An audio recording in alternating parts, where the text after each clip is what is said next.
Hello students, हम लोग economic policies के बारे में डिस्कस कर रहे थे क्लास 12th बिजनेस स्टडीज़ में।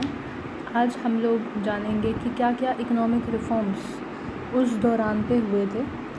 मेनली इन इकोनॉमिक रिफॉर्म्स को हम लोग एलपीजी पॉलिसीज़ के नाम से जानते हैं। एलपीजी का मतलब लिबरलाइजेशन, प्राइवेटाइजेशन एंड ग्लोबलाइजेशन। ठीक है, तो हम लोग सबसे पहले डिस्कस करेंगे ग्लोबलाइजेशन के बारे में। What do you mean by globalisation? Globalisation में क्या था, पहले जो इंडिया था ना वो बड़ा इनवर्ड टाइप का था। मतलब हम लोग बाहर की कंपनीज़ पे भरोसा नहीं करते थे, एंट्री नहीं देते थे उन्हें, मतलब बहुत ज़्यादा रिस्ट्रिक्शंस लगा के रखते थे, हद से ज़्यादा। तो उन सबको देखते हुए ना तो कंपनी क्या करती थी कि इंडिया में अपने बिजनेसेस को खोलना पसंद ही नहीं करती थी। वो बाहर दूसरे देशों में जो उनको स्वागत कर रही है, उनके लिए कुछ बेनिफिट दे रही है, वहाँ पे अपने बिज़नेस को सेटअप करती थी। अब क्वेश्चन ये आता है कि कंपनी दूसरी जगह पे अपने बिजनेस एंटरप्राइज को क्यों एस्टैब्लिश करने की कोशिश करती है। देखो बेटा, क्या होता है, जैसे सपोज़ एक अमेरिका में कोई कंपनी है।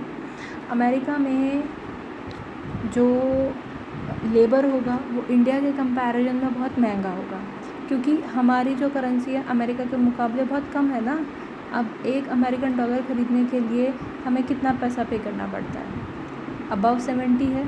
ठीक है, तो इतना परसेंट आपका जो है, अगर वहाँ पर वो किसी लेबर को $1000 दे रहे हैं तो इंडिया करेंसी के हिसाब से वो कितना हो जाएगा, 1000 को 70 से मल्टीप्लाई करो, कितना आ जाएगा, 70,000।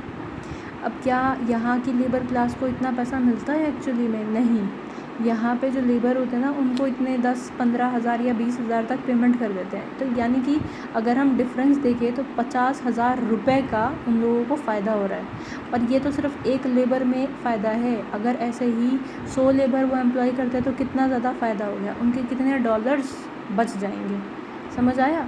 तो इसीलिए क्या करते हैं, सस्ते लेबर की वजह से, क्योंकि हिंदुस्तान में लेबर सस्ता है, तो इसीलिए हिंदुस्तान में बाहर की कंपनीज़ एस्टैब्लिश होती है, काम करती है। और हमें क्या फ़ायदा होता है पर्सनली, हम लोगों को जॉब्स मिलती है, हमारा स्टैंडर्ड ऑफ लिविंग बढ़ जाता है। समझ आया? तो इसीलिए क्या किया गया कि एक ग्लोबलाइजेशन का दौर शुरू करा गया। अब इसमें क्या था, ग्लोबलाइजेशन के एरा में integrating the economy of a country with the economies of other countries to facilitate free flow of trade, capital, person and technology across borders। Globalisation में जो वर्ल्ड इकोनॉमी थी उसको इंटीग्रेट करने की कोशिश करी गई कि ताकि जो गुड्स हैं उनका फ्री फ्लो हो सके, कैपिटल एक जगह से दूसरी जगह पे इन्वेस्ट कर सके लोग, पर्सन एक जगह से दूसरी जगह पे इजीली बिजनेस के लिए आ जा सके, टेक्नोलॉजी का आदान प्रदान हो सके। ठीक है, तो ग्लोबलाइजेशन एक ऐसा माध्यम है जिसने वर्ल्ड इकोनॉमी को एक इंटीग्रेट कर दिया। ये एक विंडो है जिसने क्या किया कि हेल्प करी लोगों को एक जगह से दूसरी जगह पर जाने के लिए। ठीक है, अब ये ग्लोबलाइजेशन को सरकार किस तरीके से हेल्प करती है, जैसे सपोज़ इंडिया और रशिया में ये दोनों कंट्रीज़ साझेदारी करती हैं कि हम अगले 10 सालों में कुछ इंडियन कंपनीज रशिया में अपना बिजनेस इस्टेब्लिश करेंगी और कुछ रशियन कंपनी इंडिया में इस्टेब्लिश करेगी। उसके लिए एक मेमोरेंडम ऑफ अंडरस्टैंडिंग साइन होता है, दोनों अपनी टर्म्स एंड कंडीशन बताती हैं और उसके हिसाब से वहाँ पे बिज़नेस को करते हैं। अब कई बार क्या होता है कि वहाँ पे जैसे कई सारे पेपर वर्क्स की फॉर्मेलिटीज़ को हटा दिया जाता है, रिस्ट्रिक्शंस हटा दी जाती हैं। Okay, it leads to emergence of cohesive global economy.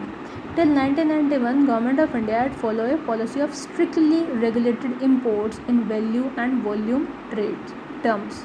1991 से पहले जो भारत सरकार थी वो बहुत सी स्ट्रिक्ट पॉलिसीज़ फॉलो करती थी इंपोर्ट से रिलेटेड।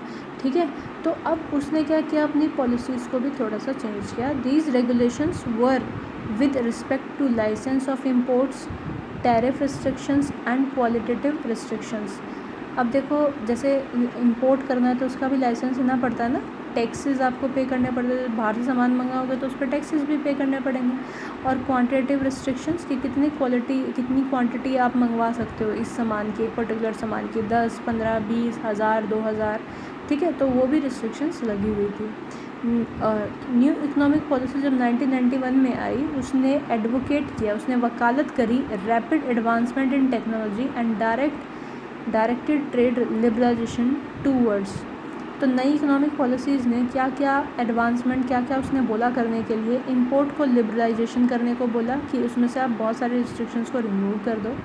एक्सपोर्ट प्रमोशन करने के लिए बोला towards rationalisation of the traffic structure, ठीक है, कि इस तरीके से उसको समझदारी से इस्तेमाल किया जा सके कि हमें टैक्स में भी फ़ायदा मिले। एक्सपोर्ट को प्रमोट कीजिए और जो टैक्स स्ट्रक्चर है ना उसको एक रीजुवनेट करने की कोशिश कीजिए। और कुछ रिफॉर्म्स करे गए, reforms in terms of with respect to foreign exchange से related foreign exchange management act पूरा बनाया गया कि फ़ॉरेन एक्सचेंज को कैसे हमें मैनेज करना है, कंट्रोल करना है, ठीक है। नेक्स्ट ये थी ग्लोबलाइजेशन। अब बात करते हैं लिबरलाइजेशन की। Liberalisation the Indian business and industry from all unnecessary control and restrictions. अब यहाँ पे क्या हुआ कि लिबरलाइजेशन में क्या किया गया कि जो अननेसेसरी रिस्ट्रिक्शंस और कंट्रोल लगे थे ना उनको रिमूव कर दिया। This is relaxing rules and regulation which restrict the growth of private sector and allowing private sector to take part in economic activity। पहले प्राइवेट सेक्टर के रोल पे बहुत ज़्यादा रिस्ट्रिक्शंस लगी हुई थी, ठीक है, तो उनको रिमूव कर दिया गया लिबरलाइजेशन में। देखो ग्लोबलाइजेशन में क्या हुआ कि इंटीग्रेशन ऑफ वर्ल्ड इकॉनमी हुआ, ठीक है, मतलब अब बाहर की कंपनीज इंडिया में आ सकती है। लिबरलाइजेशन में क्या हुआ कि जो रिस्ट्रिक्शंस लगी थी ना उनको रिमूव कर दिया गया। कि किन पर रिस्ट्रिक्शंस लगी थी, जैसे प्राइवेट सेक्टर्स पे कई सारी रिस्ट्रिक्शंस लगी थी, या कोई बिज़नेस करने के लिए बहुत ज़्यादा लाइसेंस लेना पड़ता था, परमिशन लेनी पड़ती थी, तो उसमें उन्हें उस प्रोसेस को थोड़ा सरल बना दिया, हेल्प कर दिया, ठीक है। That were earlier reserve for the government sector. कुछ ऐसे सेक्टर थे जिसमें सिर्फ गवर्नमेंट ही अपनी सर्विसेज दे सकती थी, अब वहाँ पे प्राइवेट कंपनीज भी आके अपनी सर्विसेज दे रही थी लिबरलाइजेशन के माध्यम से। The step taken for this was, अब क्या क्या स्टेप किया गया, अबॉलिशिंग लाइसेंस की प्रक्रिया को कई सारी चीज़ों से हटा दिया गया, अननेसेसरी लाइसेंसिंग को हटा दिया गया, ठीक है। Freedom in deciding the sale of operation. अब स्केल ऑफ ऑपरेशन को कैसे डिसाइड करना है वो प्राइवेट सेक्टर्स के हाथ में है, कितना उनको अपनी ऑपरेशन, कितना यूनिट उनको मैन्युफैक्चर करना है, क्या करना है, तो वो सरकार ने अपना पहले बहुत ज़्यादा सरकार कंट्रोल करने की कोशिश करती थी, सरकार ने वो कंट्रोल अपना हटा दिया। Removal of restriction on movement of goods and services. Freedom in fixing prices, मतलब अब प्राइवेट लोगों के पास अधिकार है कि वो अपने प्राइसेस का निर्धारण खुद करें। Reduction in tax rate and unnecessary control, tax rate को भी घटाया गया और कुछ अननेसेसरी बेतुके जो कंट्रोल थे उनको भी हटा दिया गया। Simplifying procedure for import and export. देखो आपने 11th क्लास में पूरा पढ़ा है ना, इम्पोर्ट एंड एक्सपोर्ट प्रोसीड्यूर कितना ज़्यादा लेंदी है, वो पहले और भी ज़्यादा लेंदी हुआ करता था, ठीक है, वहाँ पे और भी ज़्यादा बैरियर्स लगे हुए थे, तो उनको भी उन्होंने सिंप्लीफाई किया। Making it easy to attract foreign capital, बाहर से जो फॉरेन कैपिटल है उसको अट्रैक्ट करके इंडिया में कंपनीज़ को इस्टेब्लिश किया जाए, ये भी एक प्रक्रिया थी लिबरलाइजेशन की, ठीक है। नेक्स्ट प्राइवेटाइजेशन में क्या हुआ, जो सिक कंपनीज़ थी उनको बेच दिया गया। सिक SIC के सिक की बात करी हो, बीमार कंपनीज़ की बात करी हो, जो पिछले 5 सालों से प्रॉफिट नहीं कमा रही थी, तो उनको सरकार ने क्या किया, वहाँ से डिसइन्वेस्टमेंट कर ली। तो privatisation refers to reduction of the role of public sector in the economy of a country. तो जो पब्लिक सेक्टर था उसका रोल घटा दिया सरकार ने और वहाँ पे अब प्राइवेट सेक्टर आ गया। Transfer of ownership and control from private to public sector can be done bye.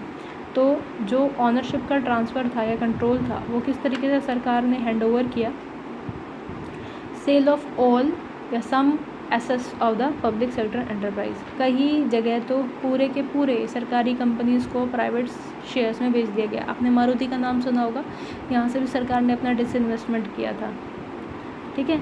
Leasing of public enterprise to the private sector, कुछ टाइम पीरियड के लिए जो पब्लिक सेक्टर्स है ना उनको प्राइवेट सेक्टर को दे दिया गया। ज़्यादातर तो ये टाइम पीरियड 99 ईयर्स का होता है, लीजिंग का जो टाइम पीरियड होता है ना 99 सालों के लिए दिया जाता है। इसी तरह वर्ल्ड बैंक भी जो लोन देता है ना वो भी 99 ईयर्स के लिए मैक्सिमम जो टाइम पीरियड है उसके लिए लोन दे सकता है, 99 ईयर्स के लिए, ठीक है। तो लीजिंग मतलब किराए पे दे देना, पब्लिक सेक्टर ने अपने सेक्टर्स को प्राइवेट सेक्टर को किराए पे दे दिया।